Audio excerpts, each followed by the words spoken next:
Thank you so much for coming here today and watching the film. I'm Sasha Razor. I'm a lecturer at Film and Media Studies here, and with me is Professor Roman Koropeckyj, professor at the UCLA Department of East European, Eurasian and Slavic Languages and Cultures, and a specialist on Ukrainian literature and culture. Roman is also the member of the Ukrainian diaspora and grew up in New Jersey, and hopefully we'll have a wonderful conversation and discuss this movie. So my first question to you, Roman, is about the writer Kotyubinsky. This film was made for 100-year anniversary of author Mikhailo Kotyubinsky. Who was he and what is his standing in Ukrainian literary pantheon, so to say? Okay. Kotyubinsky belongs to the, let's say, the third generation of modern Ukrainian writers. The first generation were, we can say, the Romantics. The second generation were the ethnographic realists. And Kotyubinsky belongs to a group of writers that were born in the 1860s, 1870s, that we can call Ukrainian modernists. And he belongs to one of a number of very, very good prose writers in that period that debuted in the 90s and the early 80s, 90s, and then in the teens. And a number of them wrote similarly to Kotyubinsky, were fascinated with the kind of the ethnic groups of Ukrainians, the mountain people above all. A writer like Stefanik, who was interested in one group of people, the Boykos. Another one who was also interested in the Carpathian Mountains, like Kotyubinsky was himself. And as a modernist, there are three things that we could talk about when we talk about Kotyubinsky. One, he was very much a modernist realist in the sense that he was clearly influenced by naturalism and photographic realism on the one hand, also very interested particularly in exploring socio-psychological questions and psychological questions as well. There's a great deal of impressionism in his work. He's fascinated with nature and describing nature. And then I think also very modernist of him is also the fascination of the relationship of the writer to his writing. In other words, kind of a metafiction. There's several stories of his in which he talks about the responsibility of a writer to his art on the one hand and to the society that he belongs to and has a certain obligation to serving. And there's a fascinating story by him called the Blossom of the Apple Tree, in which a father writer himself is watching his child die, and he's spending the whole time thinking, should I be caring for the child or should I be writing my experiences? And this tension between reality and the trauma of the death of the child, and at the same time his compulsion to write all of this down. And in this sense, again, getting back to the way I began, and very much Kotyubinsky is very much a writer of that modernist period. Yeah, yet in the 1960s, Soviet Union, Soviet Ukraine, Kotyubinsky was thought a little bit like the socialist realist writer. And this film, the reason why it went into production is because they cast it as the socialist realist plot for the film studio. So could you tell us what kind of adaptation did Parajanov make, how faithful it is to Kotyubinsky, and what does he take and what does he leave out? Okay. Well, it's interesting. I want to talk about that, the socialist realist part, because Kotyubinsky, like many of his generation, was very much a progressive leftist writer. He has a number of stories and even a novella about the revolution of 1905 and the consequences of the revolution of 1905. But getting back to the adaptation of the film, there's a very interesting moment at the very beginning of the film, and I'm sure you all noticed it, is when the father of Ivan, little Ivan, points out the rich man and says, "Oh, this is Satan here," and then they get into a fight. The father gets killed. Well, this part isn't in the story. This is something that Parajanov, I think, probably added as a kind of ort to the cultural commissars to show that this movie has some sort of socialist realist content to it. The class struggle, if you will, rich, poor, that is in the movie really doesn't exist in the story. And one thing that's fascinating about the story is the way Koropeckyj presents the Hutsul's worldview, which means their herding, all their customs, and above all their supernatural beliefs, or the beliefs in the supernatural. And he presents it in a very, very realistic way. What he tries to do is he tries to perceive this world as a Hutsul would perceive it, but as a realist writer would present, as a realist writer presents it to us modern readers.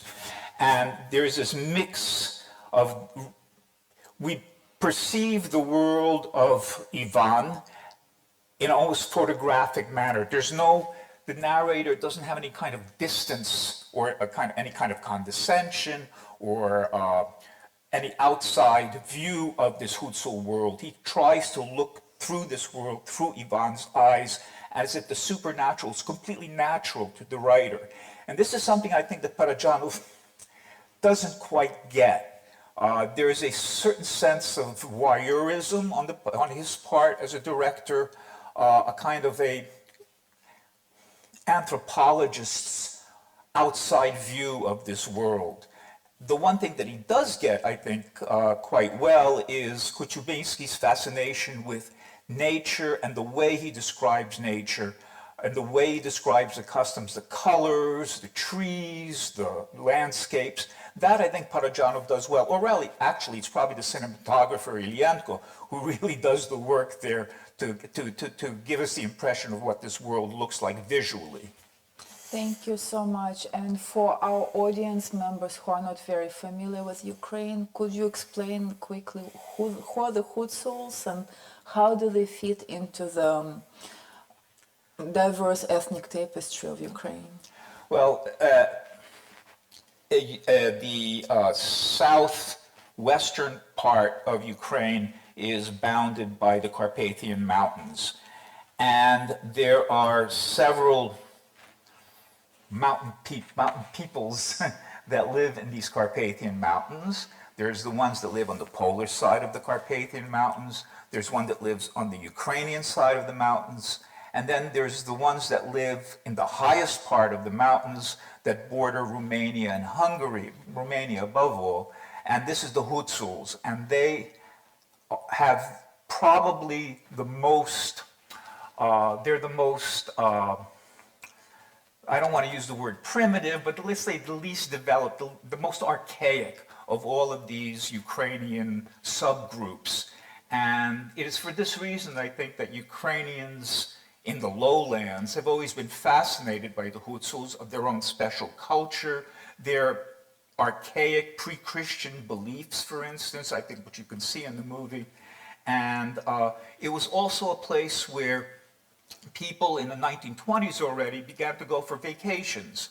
And the lowlanders would go there, again, fascinated by this type of culture. And this culture still existed in the 1920s. My mother, for instance, would go in the 1930s. She went with her families up into the mountains during the summertime. And can I tell a quick story? Yes, of course. In the summertime, when they would go to church, what these people do is that you probably saw their hair, it tends to be slicked down. It's slicked down with sheep butter. And so when you go into a church when it's hot in the summertime, she said, you look at these men and this stuff would just be dripping down from their heads and everything would smell of lanolin everywhere. It was a very unpleasant experience, but it was the lowlanders' kind of contact with the primitive, the archaic. And for Kotyubinsky himself, that was a foreign context, and he was not from the area, but he managed to describe the society as if from the inside. And of course, when Parajanov got there, no one wore ethnic costumes anymore, and this is the world that he had to reimagine anew and reconstruct from the ethnographic material that he found on location. I wanted to ask you a different question that relates to your broader area of expertise, Romanticism, because you're really the expert on this. So one of the influences on Kotyubinsky is Neo-Romanticism, and it shows here in this film as well. Could you talk about the broader significance of Neo-Romanticism for literary and cinematic narratives in East Central Europe and Eastern Europe as well? Well, it's not so much an influence of neo-romanticism. It really is neo-romanticism. The neo, of course, is a kind of a return to romanticism. And here the mountains play a very important role. The mountains were first, and here I'm going to talk about both the Ukrainian mountains and the Polish mountains, make a connection in a minute. The mountains and the mountain people were first discovered in the Romantic period, in the 1820s, 1830s in Poland and in Ukraine. There's one of the relatively early Romantic Ukrainian writers who wrote in 1840s, 1850s, was himself a Hutsul. These mountains then were rediscovered among the modernist writers. And they were rediscovered rather than from a romantic point of view, they were rediscovered from a Nietzschean point of view. That on the one hand, the modernist writers viewed these people as kind of noble savages, but when I say from a Nietzschean point of view, noble savages as supermen. As you can see with the sorcerer here, humans who could overcome these natural forces, but at the same time were part of these natural forces. There is a very similar set of stories set in the Polish Carpathians in the Tatra Mountains, and a writer who wrote almost exactly at the same time, and a Polish writer, Kazimierz Przerwa-Tetmajer, who wrote in very much the same way as Kotyubinsky described them, using dialect, for instance, and dialect not just in the dialogue, but dialect also in the narrative as well, which, by the way, is something that Parajanov tries to do here, but in a very Can I talk about this in just very, very briefly? It's very interesting here that the main stars of the movie all speak perfectly standard Ukrainian. No accent, no dialectal words there, nothing. Whereas the locals, and particularly in the scene, the black and white scene, they all speak Hutsul dialect in that part. And it's kind of jarring for somebody who knows Ukrainian to see these main actors speaking perfectly good standard Ukrainian, and then around them these Hutsuls in dialect, which you don't have in the story, by the way, because everybody in the story speaks dialect, including the narrator, too, at times, very stylistically, very carefully, but nonetheless he uses a lot of dialect words there that a Ukrainian probably doesn't know. You have to look them up in a dialect dictionary to understand what is going on. And this, it's interesting the way, there's an analogy to this, the way Parajanov refused to have the movie dubbed into Russian. And his reason was that, well, it's not right to have it dubbed into Russian because you would miss he wasn't thinking about missing the dialects, he just didn't want it dubbed in Russian. And in a sense, he's repeating what Kotyubinsky is trying, and I think not quite consciously, what Kotyubinsky was trying to do is essentially that this story cannot be translated into another language because of the use of dialect both in the narrative and in the dialogues as well. Of course, and some of the actors there are Russians, so someone like Larisa Kadachnikova, she had to learn Ukrainian to be in the film, and that is also one factor why the Ukrainian that is used there is standard. So the film is shot in the ethnographic mode by Parajanov, and it contains lots of rituals that we see on screen. We see weddings, funerals, religious ceremonies, and they are really the centerpiece of the story and the driving force behind the plot. Could you talk about the significance of rituals for these rural societies, and how do you think it works for the production of this particular film? Okay, I'm going to want to talk about it in a slightly different way. I think that all of you may have noticed. Remember, this film was made in 1960, begun, I think, in 1963 and 64. Yeah. This is the Soviet Union, and I'm sure you noticed the almost in-your-face exhibition of religiosity in this movie, which the censors and the cultural commissars were rather hesitant, and this is one of the reasons why this movie was kind of slowed down. What you probably see is that this mix of Christian ritual as well as pre-Christian ritual in this movie. And one thing that we have to remember is, and it's done in an ethnographic way. Obviously, clearly, Parajanov is fascinated by, clearly the Hutsuls of his time don't practice these rituals anymore, or maybe they do in a very attenuated way. But what we see is almost an anthropological or ethnographic fascination with ritual in this movie. And this takes us back. Remember, one of the first movies I think ever made was Nanook of the North, which had to do was an ethnographic movie. And the famous Yanomamo movie, the Amazon, although ethnographic documentaries play a very, very important role in cinema. And I think, in a sense, Parajanov was trying to do that, but in a semi-fictionalized way, to the point where he actually invented himself invented a ritual. That whole yoking marriage ceremony was something that he invented as. No, it is known as an invented ceremony indeed. There are several explanations to what it might mean, but there is not one clear explanation that we can present to the audience. So maybe let's take a step back. I'm interested in your personal experiences as the viewer.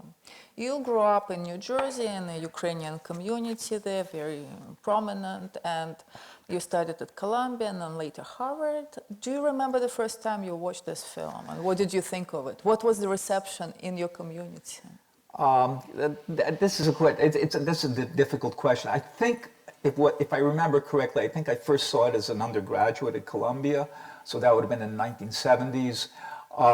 And one thing that we have to remember is this really is, aside from a 1930s version of a Ukrainian opera, the Zaporozhians Beyond the Danube, which was made in New Jersey, actually. Really, if you ever have a chance to see it, it's really quite interesting. This was really the first Ukrainian movie the Soviet Ukrainian movie to make any kind of, to be shown in the United States and to make an impression on the immigration with the diaspora. And I assume that most diasporan Ukrainian audiences probably viewed this movie with, on the one hand, yes, it's Ukrainian, so that's nice, but probably they didn't really catch too much of it. It probably went over their heads, just like it did to many audiences in the Soviet Union, Soviet Ukraine at that time, except for the intellectuals. But I don't think it made the kind of impression that, the average movie viewers probably just had a difficult time grasping it. So it was way too experimental for the average Ukrainian viewer to connect to the culture and appreciate. Socialist realist movies it would be much more comprehensible to the Ukrainian diaspora as they were to the Soviet viewer as well. Yet this film enjoyed a wide festival circuit abroad, but in the Soviet Union, its distribution was stymied after the first screening, which was turned into the political gesture. on part of Ukrainian intelligentsia that clearly saw this film as their own and as an act of political dissent. Could you talk a little bit about the context of reception in Ukraine and what makes this film a political gesture? Okay, there are two sides to this. When this movie was made during the thaw, the general Soviet post-Stalinist thaw under Khrushchev, which at the same time in Ukraine meant that there was a thaw in permitting greater expression of Ukrainianness, of Ukrainian ideas, Ukrainian themes, and so forth in the Ukrainian Soviet Republic. The first first secretary of the Ukrainian Communist Party was a very permissive person as far as the expressions of Ukrainian culture were concerned. So from around the early 1960s to when he was dumped, and I think it was 1972, what we see when we see in the entire Soviet Union a thaw when it came to dealing with certain previously taboo subjects, such as existentialist angst among heroes of prose and so forth. In Ukraine, this was expressed through greater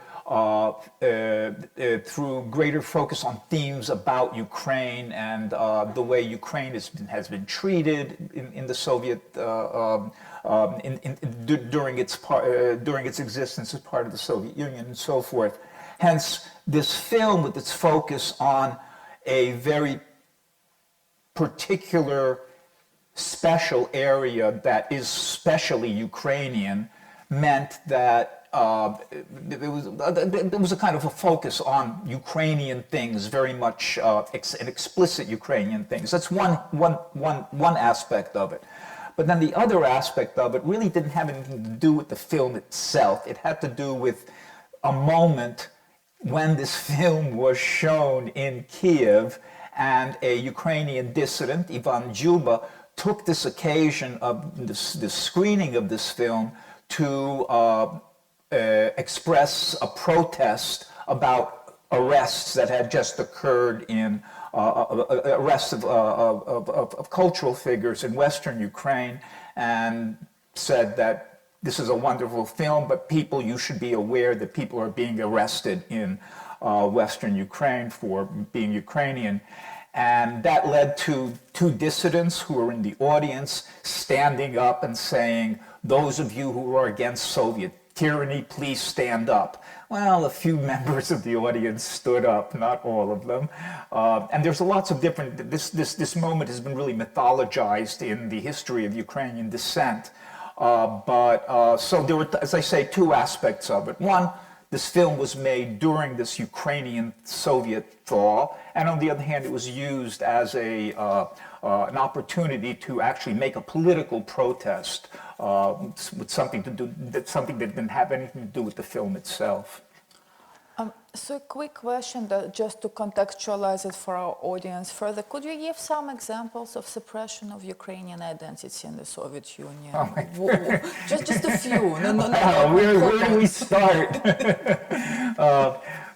There was a brief period of Ukrainization in 1920s when the Soviet system was being introduced into Ukraine after a century's worth of oppression and repression of expressions of Ukrainianness, of the Ukrainian language in the course of the entire 19th century. Then the Stalinist period came, that on the one hand, Stalin got rid of most of Ukrainian intelligentsia, and at the same time in 1933, 33, there was a famine in Ukraine, a Stalinist-induced famine in Ukraine where several million people died. Then, after World War II, there was a concerted effort to Russify Ukrainian culture, where Ukrainian culture was viewed as Ukrainians were viewed as second-class citizens. The language was being repressed. Very, very fewer and fewer schools. schools in Ukrainian were allowed to function in Ukraine. Hence, the Soviet attitude towards Ukraine and Ukrainian culture was very much a continuation of the Russian imperial attitudes towards Ukrainian culture. And again, the 1960s were this brief moment where Ukrainian expressions of Ukrainianness were allowed for a very brief period of time. And then in 1972, they were again repressed. A number of Ukrainian dissidents were arrested. And this repression of and Russification of Ukrainian culture really continued right through the entire Brezhnev period of 1970s and early 1980s until Gorbachev began to loosen things up again.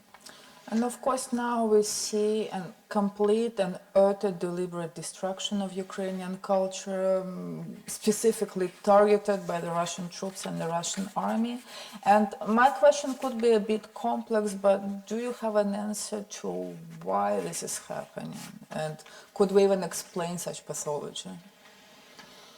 Again, this is a continuation of a long history of Russian colonial attitudes towards Ukraine, the belief that the Ukrainian people are really an artificial nation one way or another, that if they do exist separately in any form, they exist separately within a much larger Russian culture and a Russian community, that these are simply people who really are Russians if they really tried to, or if they really knew what they were, they really are Russians. Ukrainians are just something that's artificial. The attempt to, and this, the destruction of Ukrainian culture and so forth, it's just simply another way of trying to eradicate Ukrainian culture and essentially the existence of Ukraine, and to reabsorb it back into some sort of Russian imperial whole. And what more can one say about that, right? Okay, then I have my last question to you, and then we'll proceed to the Q&A.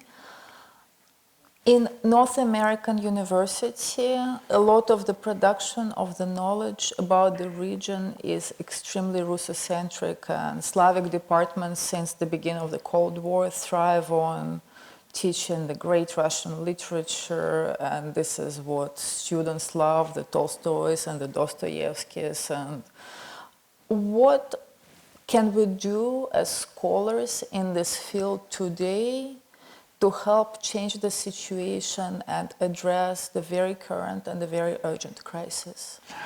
Well, the first thing that I think everybody, and not just scholars, could do is to get money and contribute money to organizations that provide weapons to Ukrainian soldiers.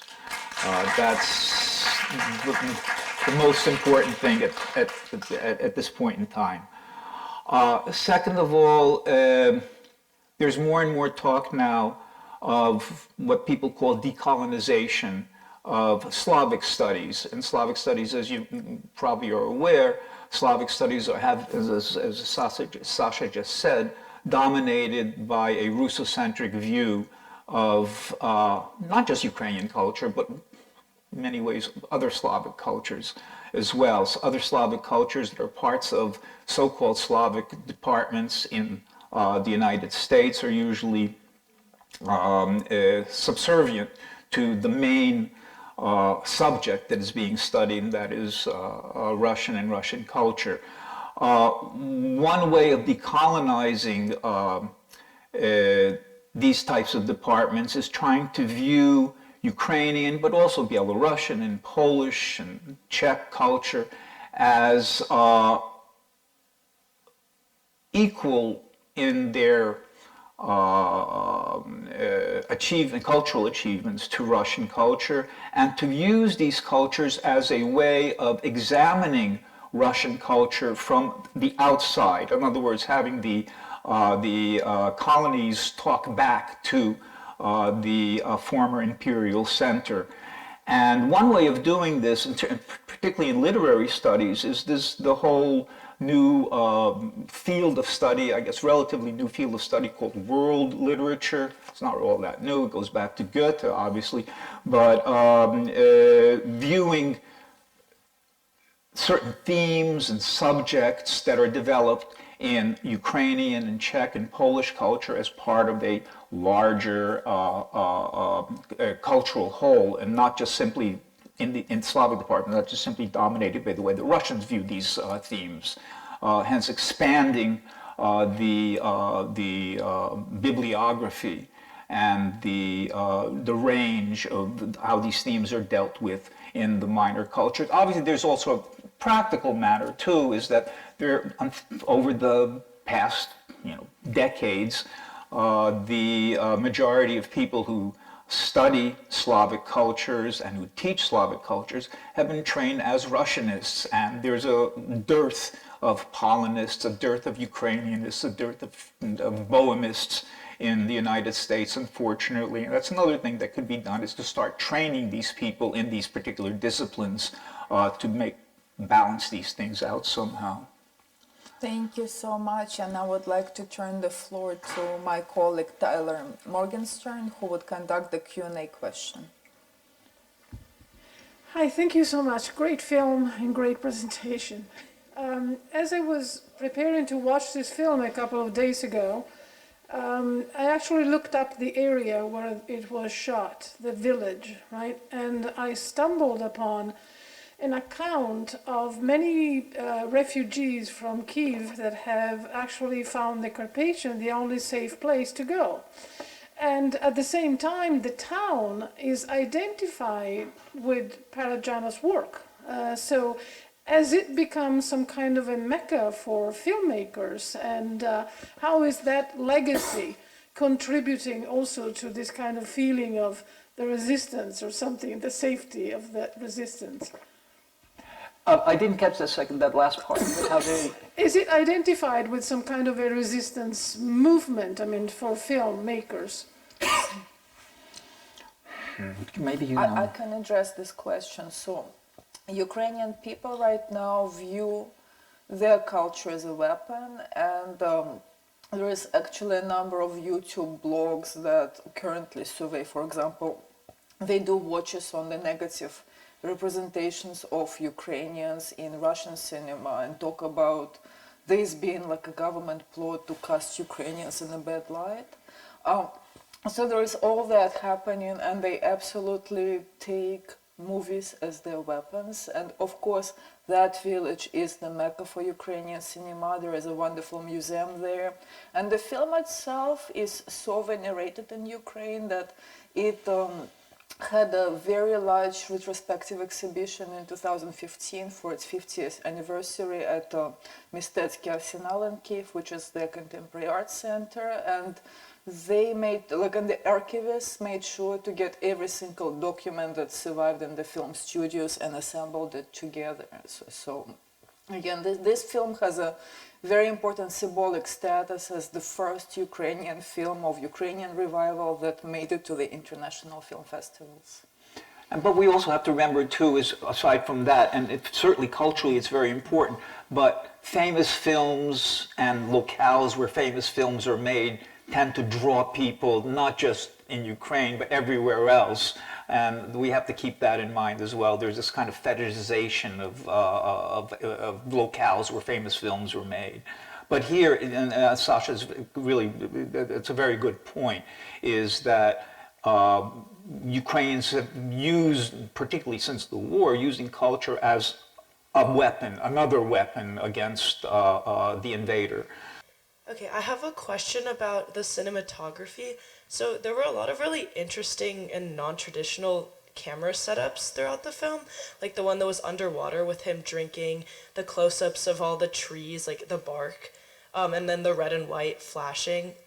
I was wondering if there was like any specific filmmakers that he'd taken inspiration from, because I thought that was something really new that I hadn't seen before. Yeah, perhaps I can address this question. So the cinematographer for this film was Yuri Ilyenko. That was his second film at the time. His first film in which he was an actor, director, and cinematographer, man of many talents. His first film, he kind of tried to get a hold of this handheld camera and experiment with it, so he already knew what worked and what did not. This film, from what I know, is shot with two cameras, the Soviet handheld camera, which was made at the time, and the Vesna camera. Both were not really fancy, and people at the Dovzhenko studio didn't have access to the really fancy equipment.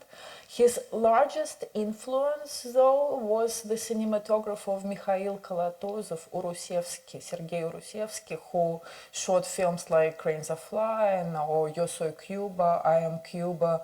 And Urusevsky, unlike Kalatozov, had access to much fancier equipment. This was shot with really basic cameras, and it was not the Parajanov's vision to begin with, because if you've seen other films by Parajanov, he gravitates towards this very static compositions. So there was quite a bit of tension between them two, and many news sources talk about the duel that took place during the filming, because they even dueled.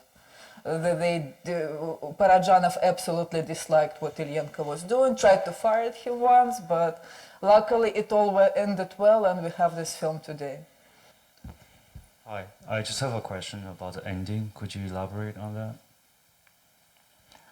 Do you mean the last fragment with the children looking? Yeah, the children looking through the window, and there's someone chanting and then stopped. That's the ending. Could you explain that? So one thing which is really interesting, that this particular frame, children looking through the window, appeared in many different kind of works of art in the cinema. And just preparing for this Q&A, I talked to the Ukrainian film critic who curated the exhibition, Andrei Alfyorov, who told me, hey, did you see that poster by the Doors and Jim Morrison with children looking through the window, like very similar composition. So this is something that I think was in the air, and this outside gaze of the child, of the innocence, kind of restores us, so brings us back to the beginning of the film when we see Ivan and Marichka growing up as children. So that's one thing. And of course we are witnessing at the very end a very supernatural funeral rite, which was kind of meant to rise from the dead, kind of the imitation of that. So that's another very important theme to talk about when analyzing this scene. And I think another way of looking at those children looking at the windows are those children that he wanted with Palagna or with Marichka, and that these children only exist outside. They don't exist in his world anymore, obviously. These children that he could have had somehow, because remember, he talks about that several times, about having children, his goats, or his kids, literally. I was just wanting to ask, what was the significance? So when they had the table out, they were eating dinner together, right? And the children come in, they were singing the song, and then so she goes to cover the table, and she doesn't completely cover the karavai, which, I mean, I guess it's a symbol of like their wedding maybe, or I'm not sure what that was symbolizing, because she didn't completely cover it, and I was wondering if that's on purpose, or maybe I'm just like reading too much into it. Yeah. So that, yeah, I was wondering if you guys knew, maybe. Well, you have to remember, it's not simply a dinner, it's not simply kids coming in there singing. It's a Christmas Eve dinner, and the kids are singing a Christmas carol, right? So there's something, it's a special dinner. And the bread is for Christmas Eve, and the Christmas Eve bread is a special bread that symbolizes, really, that kind of encapsulates the entire Christmas Eve. And I suspect that's the reason that you can't cover it, that it's like it would be some sort of sacrilege if you completely covered it. particularly at that time of that particular ceremony, if you will, or this particular type of dinner. That's the way, at least I read it, because I noticed that as well. I think it's interesting. It could have something to do with the traditional ritual, but if you look at the entire film, there are many actions that remain half-finished in the movie. And Parajanov does that, the scene when she descends from the stack of hay and then he leaves her. So it's almost, we see the same motion iterated throughout the plot.